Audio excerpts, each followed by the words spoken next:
এই যে এটা হলেন আমাদের বাবা জগন্নাথ প্রভুর পূজারী, উনি ওনারাই এসছেন আমাদের বাড়িতে।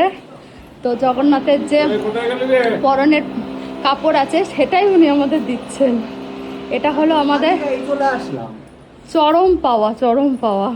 মানে আর এই যে হলেন আমাদের পান্ডাদা, সবাই জানো যে পান্ডাদা, এনারাই এসছেন আমাদের বাড়িতে। তো অনেকে জানতে চাইছিলে। তো যাই হোক, এটাই চরম পাওয়া যে হলো মহাপ্রভুর জগন্নাথ। আমি বলতে পারছি না কথা, আমার এত এক্সাইটমেন্ট কাজ করছে। আমিও পেয়ে গেছি যে প্রভুর বস্ত্র, এটা চরম পাওয়া। আস্তে আস্তে এই যে